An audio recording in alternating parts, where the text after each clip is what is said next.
50 سال بعد، 100 سال، 200 سال یا 1000 سال بعد دنیا کیسی ہوگی؟ انسان کتنی ترقی کر چکا ہوگا؟ انسان کس انداز کی زندگی گزار رہا ہوگا؟ یہ سوال بہت دلچسپ ہے اور پراسرار بھی۔ ہم جب مستقبل کا سوچتے ہیں تو ایک خوابوں کی سی دنیا لگتی ہے۔ انسان صبح اٹھتا ہے تو کمرے کی دیواریں کمپیوٹر ڈسپلے دکھتے ہیں جہاں ہمارے پیارے ہمیں گڈ مارننگ کہنے کے لیے بیٹھے ہیں۔ سفر کرنے کے لیے فلائنگ کارز، آفس جانا نہیں، بس گھر میں بیٹھ کے کام، اور باہر کے کام تو روبوٹس اور ہماری غلام خلائی مخلوق کر رہی ہے۔ رابطے کے لیے بس آپ نے سوچنا ہے اور آپ کا مطلوبہ بندہ آپ کے سامنے۔ دوسری گلیکسی کے سانو پلانٹ والے پھر زمین والوں سے جنگ کے لیے اپنے خلائی جہاز زمین کی طرف بھیج رہے ہیں۔ کیا ان سے راستے میں ہی مذاکرات طے پا جائیں گے یا جنگ ناگزیر؟ ٹائم مشین صرف گورنمنٹ استعمال کر رہی ہے، عام انسان کب استعمال کر پائیں گے؟ آج لوگ اپنی اس مانگ کے لیے احتجاج ریکارڈ کروائیں گے۔ نہ کسی کو پتا ہوگا کہ اسکول کالج کس بلا کا نام ہے، نہ روزگار کا جھنجٹ۔ شاید اس وقت زمین ایک ملک کی طرح ہوگی جو کہ ایک ہی حکومت کے انڈر ہوگی۔ تو آج ہم جس ترقی یافتہ دور میں رہ رہے ہیں، ماضی کا انسان ایسا سوچ بھی نہیں سکتا تھا۔ آج ہم پاکستان میں بیٹھ کر افریقہ کے جنگل میں کسی شخص سے نہ صرف بات کر سکتے ہیں بلکہ اس کو دیکھ بھی سکتے ہیں۔ تیز سفر اور مختلف آلات جو آج ہمارے پاس ہیں، ماضی کا انسان ایسا کب سوچ سکتا تھا؟ اگر وہ آج اس دنیا میں آ جائے، وہ حیرت میں ڈوب جائے اور اس دنیا کو وہ کوئی جادوئی دنیا سمجھے۔ کسی طرح اگلے 100 سال یا 1000 سال بعد کی دنیا میں پہنچ جائیں یا کسی طریقہ سے اس وقت تک زندہ رہ پائیں تو اس وقت کی ٹیکنالوجی آج کی ٹیکنالوجی سے کئی گنا بہتر ہوگی اور دنیا بدل چکی ہوگی۔ دنیا کی وہ شکل آج کے انسان کے وہم میں بھی نہیں۔ مستقبل کی دنیا میں انسان کیا کچھ کر سکے گا، شاید ہم سوچ ہی سکتے ہیں۔ اگر آج ہم کو کوئی بتائے تو احمقوں کی طرح ہم ان پر ہنسیں گے، جیسے کہ کئی 100 سال تک نہ ماننے والے نبی پاک صلی اللہ علیہ وسلم کے تیز ترین آسمان کے سفر یعنی ٹائم ٹریول، جس کو معراج کہتے ہیں، پر اپنی محدود عقل سے اعتراض کرتے تھے اور ہنستے بھی تھے۔ آج 1400 سال بعد ہمیں پتہ لگا کہ ٹائم ٹریول تو ممکن ہے، تو ہمارے لیے یہ قابل قبول بات ہو گئی۔ وہ کہتے ہیں نا کہ اس دنیا میں سب کچھ ممکن ہے۔ یہ جس نے بھی کہا ایسے ہی نہیں کہا۔ آئیے دیکھتے ہیں کہ مستقبل کی دنیا کیسی ہوگی۔ کائنات ہماری سوچ سے بھی زیادہ پراسرار اور وسیع ہے۔ یہاں کہکشائیں ہیں، ان گنت انجان سورج اور سیارے ہیں۔ اس وسیع کائنات کا چھوٹا سا جز ہماری زمین، جو کہ اپنے اندر کئی کائناتیں لیے پھرتی ہے، ان رازوں پر سے پردہ اٹھائے گا۔ ڈسکور ارتھ ٹی وی۔ مستقبل میں انسان کی اوسط زندگی میں خاطر خواہ اضافہ ہو جائے گا۔ اب آپ پوچھیں گے کہ وہ کیسے، تو آئیے آپ کو بتاتے ہیں۔ سائنسدانوں کے پاس ایک حربہ نینو روبوٹس کا ہوگا جو جسم میں داخل ہو کر ہمارے مدافعتی نظام کی مدد کریں گے اور جسم میں موجود نقصان دہ اجزاء کو اکٹھا کر کے جسم سے خارج کر دیں گے۔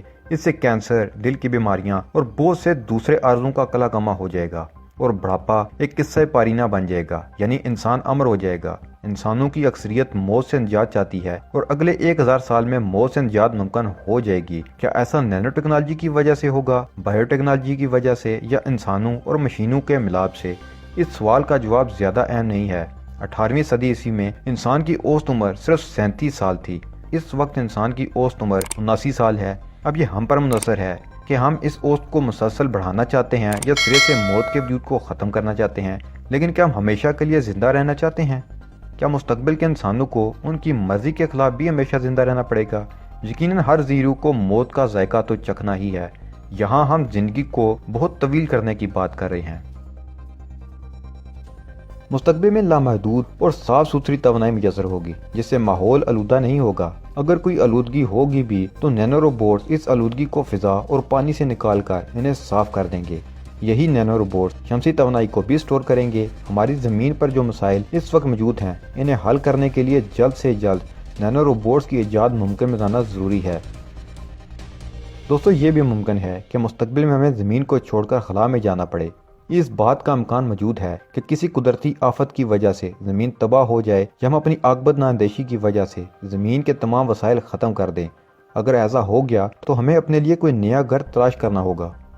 ہمارا سب سے پہلا پڑاؤ یقیناً مریخ ہوگا، لیکن ہمیں دوسرے ستاروں کے سیاروں پر بھی نظر رکھنا ہوگی۔ یہ عین ممکن ہے کہ مستقبل میں غیر ارضی مخلوق کے ساتھ ہم مل کر رہیں۔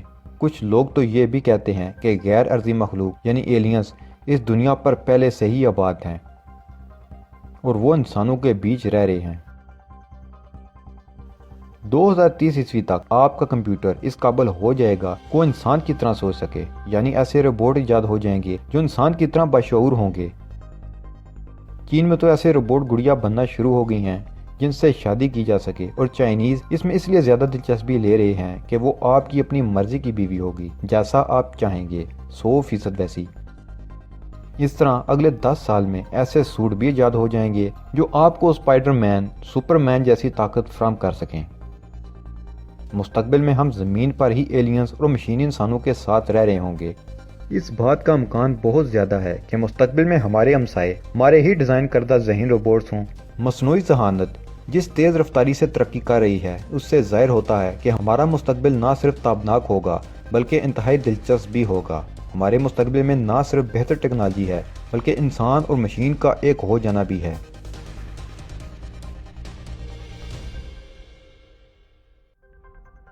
ہم دن بدن بہتر سے بہتر کمپیوٹر اور انٹرٹینمنٹ ایجاد کر رہے ہیں۔ شاید وہ دن دور نہیں جب کمپیوٹر کا ڈسپلے ہماری آنکھوں میں نصب ہو۔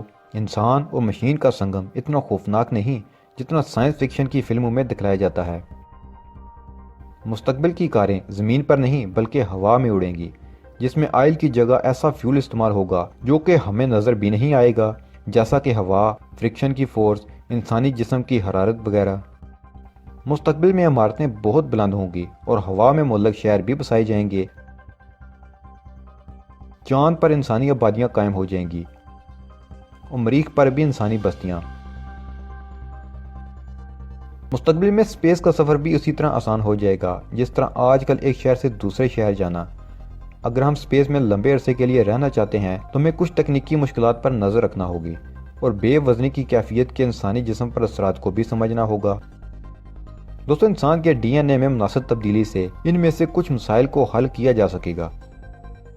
اگلے چند سالوں میں ٹیکسٹ بکس ختم ہو جائیں گی اور اس کی جگہ ورچوئل ریالٹی لے لے گی۔ اگلے چند سالوں میں ورچوئل ریالٹی کے ذریعے نہ صرف ایک استاد اپنے اسٹوڈنٹس کو ماضی کی سیر کروا سکے گا جیسے کسی جنگ کے میدان کی، بلکہ مستقبل میں بھی لے جا سکے گا۔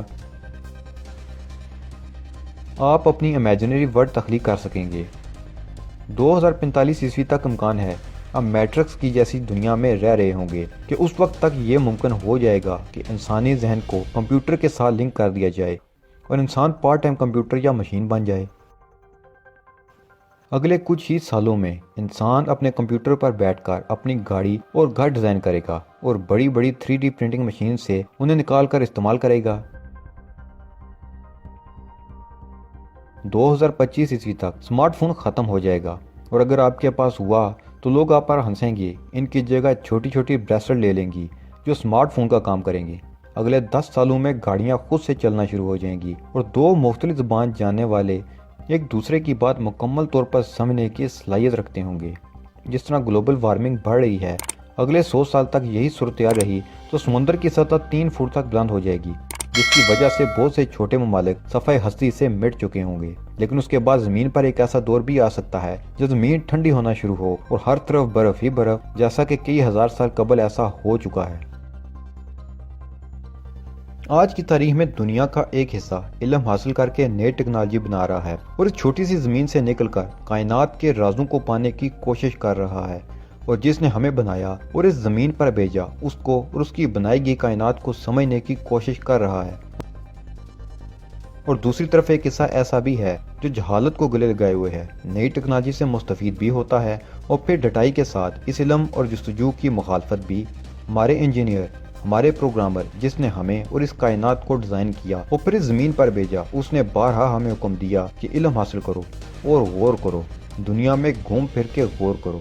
جو غور کر رہے ہیں وہ کائنات کے رازوں کو سمجھ بھی رہے ہیں اور اپنے بنانے والے کو بھی۔ کیا ہم اپنا حصہ ڈالے بغیر اس مستقبل کی ترقی یافتہ دنیا پر اپنا حق جتا سکیں گے یا یوں ہی روٹی پانی کو ہی ترستے رہیں گے؟ یہ چپتا ہوا سوال ہے۔ ہمیں آج فیصلہ کرنا ہوگا، کیونکہ ہماری دنیا اور ہے اور ان ترقی کرنے والی اقوام کی دنیا اور۔ ہم آج بھی غلام اور تب بھی غلام ہی ہوں گے، کیونکہ یہ ان لوگوں کی محنت ہے اور پھر حق بھی انہی کا ہوگا۔ بہرحال مجھے یقین ہے کہ ہم اپنی سوچ کو بدلنے میں کامیاب ہو جائیں گے اور ہم اپنا حصہ ضرور ڈالیں گے۔ دوستو، ہو سکتا ہے کہ ہم میں سے کچھ لوگ اتنی عمر پا لیں کہ 100 سال، 200، 300 یا 1000 سال بعد کے حالات کو بھی دیکھ سکیں۔ اگر آپ 2020 میں اپنائے گی ہماری یہ ویڈیو مستقبل میں دیکھ رہے ہیں اور آپ مستقبل کے انسان ہیں تو ہمارا سلام قبول کیجیے۔